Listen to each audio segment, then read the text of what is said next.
नमस्कार दोस्तों, welcome to 10x trader. मैं हूं राजेश कुमार और आज के इस वीडियो में मैं बात करने वाला हूं आपसे कि मार्केट आखिर इतना गिर क्यों रहा है और क्या इस गिरावट में आपको यहां से निकल जाना चाहिए। अगर आप म्यूचुअल फंड में इन्वेस्ट कर रहे हैं तो क्या उस एसआईपी को कंटिन्यू करना चाहिए या आपको रुक जाना चाहिए। अगर आप खुद से ट्रेड करते हैं तो क्या आपको आपके स्टॉक्स अगर 20% 30% डाउन है तो क्या आपको इस टाइम पे उसको एवरेज करना चाहिए या उससे आपको निकल जाना चाहिए। इन सारे चीज़ों के ऊपर मैं आपसे बात करने वाला हूँ, तो इस वीडियो को लास्ट तक देखिएगा, बहुत ही इन्फॉर्मेटिव वीडियो होने वाला है। तो चलिए वीडियो को शुरू करते हैं, लेकिन उससे पहले आपसे एक छोटा सा रिक्वेस्ट है कि इस वीडियो को लाइक कर दीजिए और चैनल को सब्सक्राइब कर दीजिए, क्योंकि उससे मुझे बहुत मोटिवेशन मिलता है और मैं आपके लिए ऐसे वीडियोज़ कंटिन्यूसली बनाते रह पाता हूँ। तो सीधा हम पहले आके देख लेते हैं निफ्टी 50 का प्राइस टू अर्निंग कितना चल रहा है। देखिए यहाँ पे आप एक वेबसाइट है niftyperatio.com, तो ये फ्री वेबसाइट है, आप आराम से आके चेक कर सकते हैं। इससे हमें एक मोटा मोटा आइडिया मिल जाता है कि निफ्टी का वैल्यूएशन कितना चल रहा है। अब देखिए मार्केट कितना ही बढ़ जाए, लेकिन एक वैल्यूएशन आने के बाद, एक पॉइंट पहुंचने के बाद लोगों को डर लगना शुरू हो जाता है और वहाँ से वो अपना प्रॉफिट बुकिंग स्टार्ट कर देते हैं। और ये कोई बहुत डराने वाली बात नहीं है, बहुत ही नॉर्मल सी बात है। आप भी जब कुछ सामान खरीदने जाते हैं तो जब आपको दिखता है कि हद से बहुत ज़्यादा महंगा मिल रहा है तो आप उसकी परचेज़ को थोड़ा टाल देते हैं। ठीक उस तरीके से भी स्टॉक्स में भी जब वैल्यूएशन बहुत ज़्यादा हाई हो जाता है तो लोग वहाँ पे ख़रीदना बंद कर देते हैं या फिर कम कर देते हैं। तो देखिए यहाँ पे आपको 1999 से आपको अभी तक का पूरा प्राइस टू अर्निंग दिख रहा है मंथ वाइज। तो आप देख सकते हैं 1999 जनवरी में निफ्टी का प्राइस टू अर्निंग ओनली 12.54 था, जो कि बढ़ते बढ़ते बढ़ते आपका 23 पे पहुँच गया था साल के एंडिंग तक।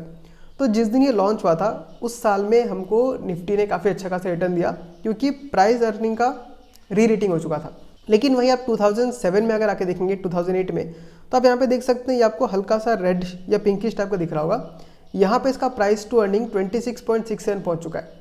तो आप देख सकते हैं ये जो पिछले के जो 7-8 साल है, उन 7-8 सालों में सबसे हाईएस्ट इसका कब पहुँचा था, 26.67, या उसके पहले क्वार्टर में भी, महीने में भी 26-25 चल रहा था।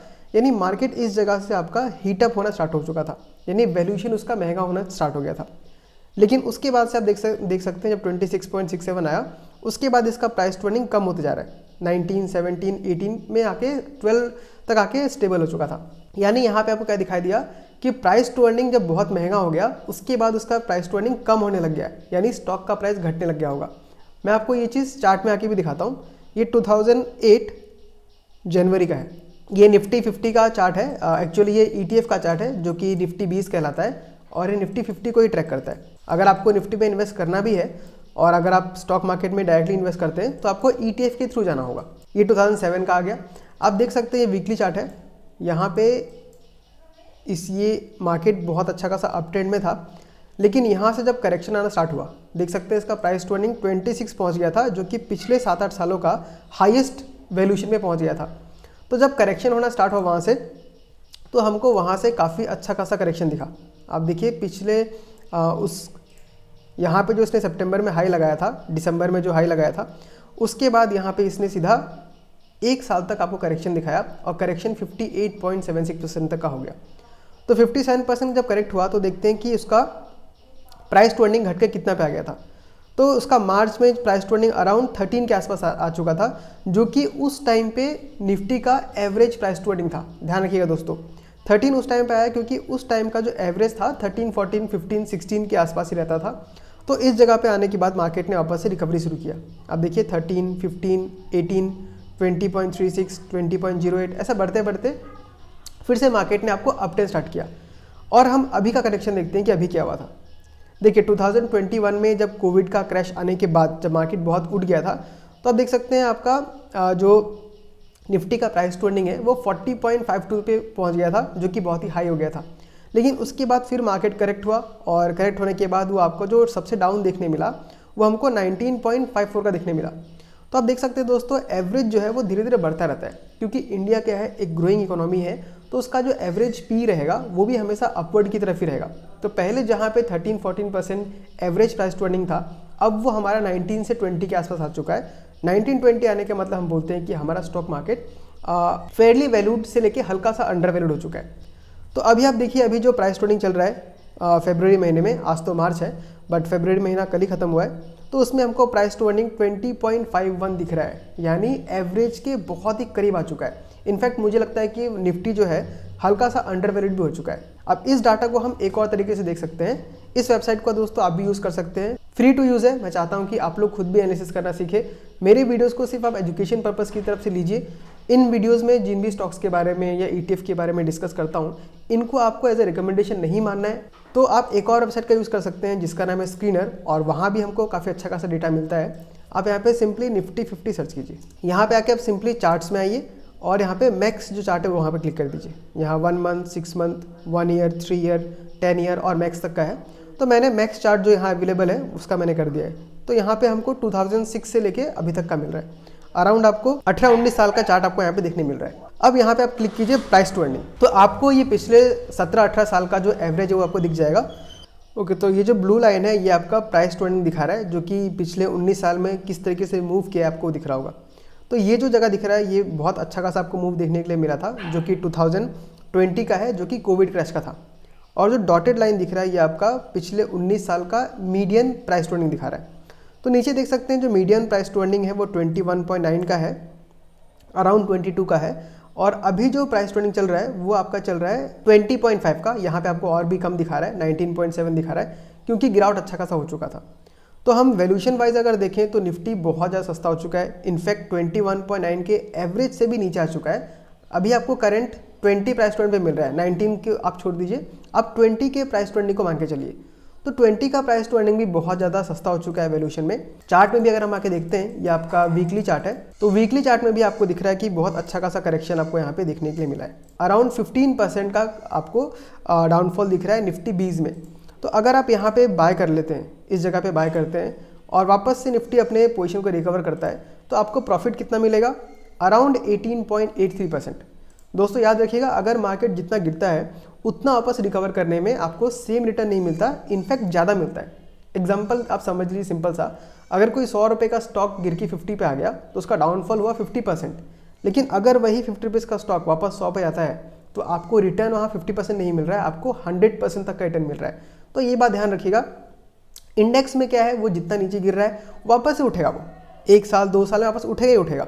तो आप देखिए, आप ऑलरेडी यहाँ पे 18% नीचे खरीद रहे हैं, मतलब आपके पास 18% ऑलरेडी जेब में है, बट आपको थोड़ा पेशेंस दिखाना है, आपको थोड़ा होल्ड करना है। और स्टॉक मार्केट भी वैसे भी पेशेंस का गेम है, इसमें ज़्यादा दिमाग लगाना नहीं पड़ता है। आपको अगर इंडेक्स में इन्वेस्ट करना है तो आपको दिमाग नहीं लगाना है, सही टाइम पे पैसा लगाना है बिना डरे हुए।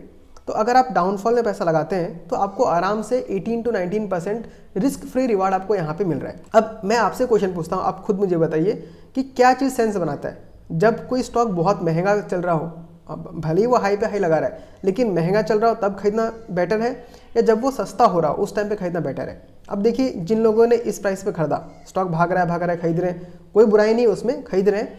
लेकिन जब मार्केट नीचे गिर रहा है तो अगर इस टाइम पे आप नहीं खरीद रहे हैं तो आप बहुत बड़ी गलती कर रहे हैं, क्योंकि सस्ते दाम वाला जब आपको स्टॉक मिल रहा है तो आप उसको छोड़ रहे हैं और आप सिर्फ महंगे दाम पे खरीद रहे हैं।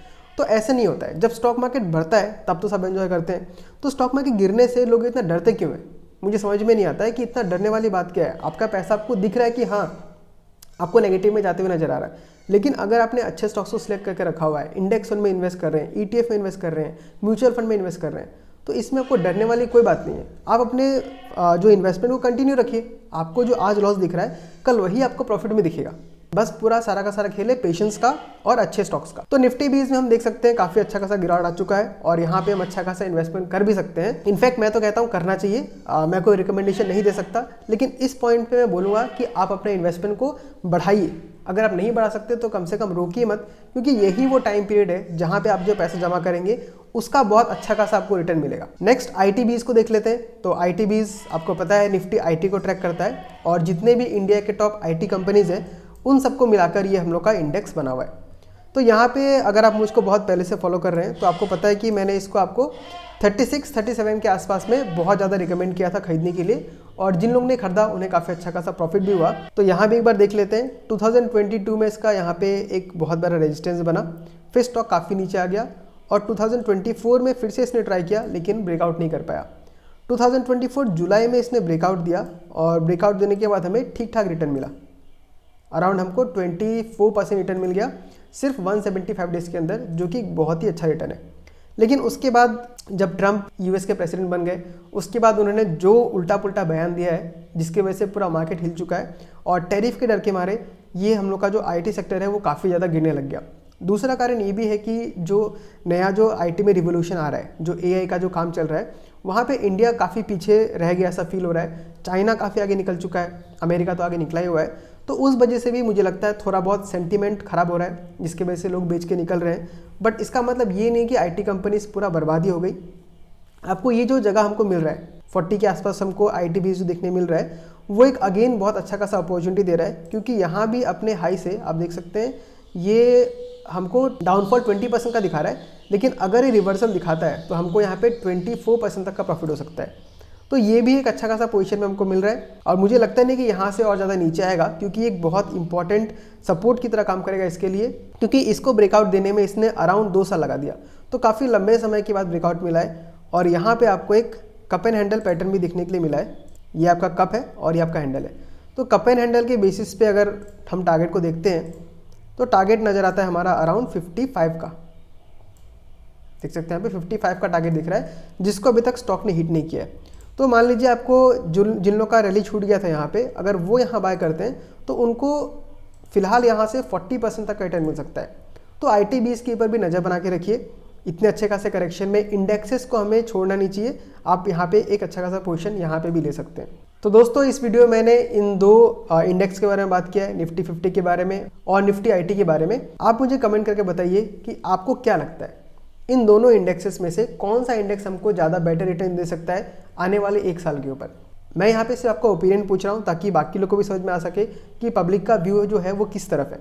मैं पर्सनली मुझे लगता है कि निफ्टी 20 यहाँ से ज़्यादा बेटर अपॉर्चुनिटी प्रोवाइड कर रहा है कंपेयर टू ITBs, लेकिन हमको ITBs में भी थोड़ा बहुत पोजीशन लेके चलना चाहिए। तो दोस्तों आज के वीडियो में इतना ही। मैं मिलता हूँ आपसे किसी अगले वीडियो में किसी अगले स्टॉक के साथ। तब तक के लिए tata, bye bye, take care.